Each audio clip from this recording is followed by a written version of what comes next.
In the heart of the Rocky Mountains, where the air is thin and the horizon burns gold at sunset, a football dream began to take shape, a dream that would one day become one of the most resilient and passionate franchises in the National Football League. The Denver Broncos were born in 1960 as part of the upstart American Football League, a team that had no stadium, no stars, and very little hope in the beginning. But what they lacked in resources, they made up for in spirit, grit, and the kind of stubbornness that defines the people of Colorado. From the very beginning, the Broncos represented the hard-working, mountain-tough attitude of their city, a city that wanted to prove itself to the rest of America. In those early years, the Broncos struggled to find their footing. They were a team built on hand-me-downs, often taking players the NFL didn't want. Their uniforms were famously ugly, mustard yellow and brown, with mismatched socks, and their home field, Bears Stadium, was more suited for baseball than football. The crowds were small, the losses were frequent, and the team was often the punchline of jokes from around the league. But amid all the chaos, a foundation was being laid. The Broncos' early ownership, coaches, and fans refused to quit, knowing that someday, perseverance would pay off. When the AFL merged with the NFL in 1970, Denver entered a new era. The team was still fighting to be taken seriously, but the spirit of competition had intensified. Slowly, they began to draft better, scout smarter, and find players who could change the franchise's future. The arrival of legendary linebacker Randy Gradishar and the forming of the Orange Crush defense in the mid-1970s marked the first time the Broncos had an identity. This defense, ferocious and relentless, became the soul of the team. They didn't just tackle opponents, they overwhelmed them. By 1977, the Broncos were no longer an afterthought. Under head coach Red Miller, Denver shocked the football world by marching all the way to the Super Bowl. Led by quarterback Craig Morton and a defense that struck fear into every offense, the Broncos captured the imagination of fans everywhere. Mile High Stadium became a fortress, where the noise of the crowd, fueled by orange-clad fans, created an atmosphere unlike any other in the league. The city of Denver came alive. It was no longer just a place in the mountains, but a proud football town that had earned its place among the elite. Though they lost Super Bowl XII to the Dallas Cowboys, that season changed everything. It told the league that Denver belonged. The Orange Crush became a symbol of toughness, and from that point forward, expectations rose. The Broncos had tasted greatness, and their fans, known for their loyalty and intensity, demanded more. The following years were filled with ups and downs, moments of promise and heartbreak, but nothing would prepare Denver for the arrival of the man who would define the franchise. As the 1990s faded into the new millennium, Denver stood proud yet uncertain. The confetti from the back-to-back Super Bowl victories had long since settled, and the echoes of John Elway's farewell still lingered in the thin Colorado air. The legend had retired on top, leaving behind enormous shoes to fill.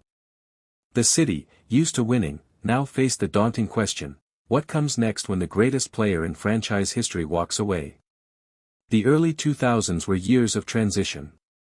Mike Shanahan remained at the helm, determined to prove that Denver's success wasn't just a product of Elway's brilliance. The franchise searched for its next quarterback, cycling through names that would briefly flash before fading: Brian Griese, Jake Plummer, and a few others who carried both the hope and the burden of replacing a legend. It was not an easy task. Elway's shadow loomed over everything. Fans expected greatness, and every loss felt heavier because of what came before. But even without their iconic leader, the Broncos remained competitive. Shanahan's offensive system continued to produce thousand-yard rushers year after year, turning relatively unknown players into stars. Clinton Portis, Mike Anderson, and Reuben Drowns each thrived behind Denver's famous zone-blocking line. The formula worked: strong running, play-action passing, and disciplined football. In 2005, the Broncos found themselves once again among the NFL's best, finishing with a 13-3 record and reaching the AFC Championship game. Jake Plummer led a balanced attack, and the defense, anchored by Champ Bailey, one of the greatest cornerbacks of his generation, became a formidable force. But standing in their way was a familiar enemy: the New England Patriots, led by Tom Brady. In that AFC Championship, the Broncos' dream run came to an end, and the Patriots advanced once more. For Denver, it was a bitter reminder that no matter how close they came, something was missing, that final spark that could push them over the top. The following seasons were a roller coaster of promise and disappointment. The Broncos had talent, heart, and a passionate fan base, but the consistency of the Elway era was hard to replicate. By 2008, the Shanahan era came to a close. After 14 seasons, 2 Super Bowls, and countless memories, the team parted ways with the coach who had brought them to glory.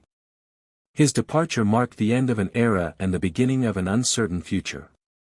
Josh McDaniels, a young offensive coordinator from New England, was hired to usher in something new, but what followed was chaos. McDaniels' tenure was marked by controversy, questionable trades, and a locker room divided. He traded away star quarterback Jay Cutler and Pro Bowl receiver Brandon Marshall, dismantling the core of the team. Though Denver started strong in 2009, the promise quickly faded, and by 2010, the franchise was once again at a crossroads. The 2010 season was a low point. The Broncos finished 4-12, their worst are. When the confetti fell at Levi's Stadium after Super Bowl 50, the Denver Broncos stood once again as champions of the football world. Peyton Manning, his legacy already immortal, held the Lombardi Trophy with a quiet smile, knowing it would be his final act. The city of Denver erupted into celebration. Fans filled the streets, waving orange and blue flags, chanting the team's name as fireworks lit the sky above Mile High. It felt like destiny. The franchise that had once been laughed at had now won 3 Super Bowls under 2 of the greatest quarterbacks in history. But beneath the joy, a familiar truth lingered in the air. The end of one era always means the beginning of another, and in the NFL, success never stands still. When Manning retired, the Broncos found themselves once again at a crossroads. The team that had conquered the league with defense and veteran leadership suddenly had to reinvent itself.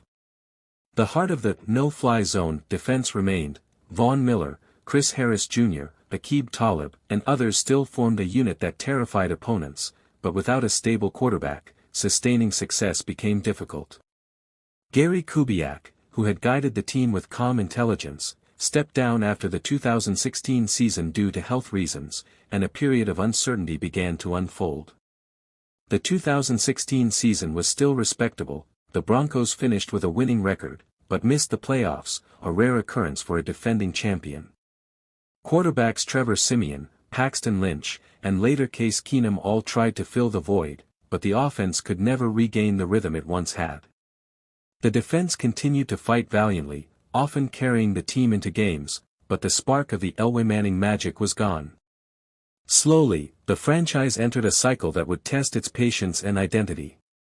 For the fans, the years following Super Bowl 50 were bittersweet.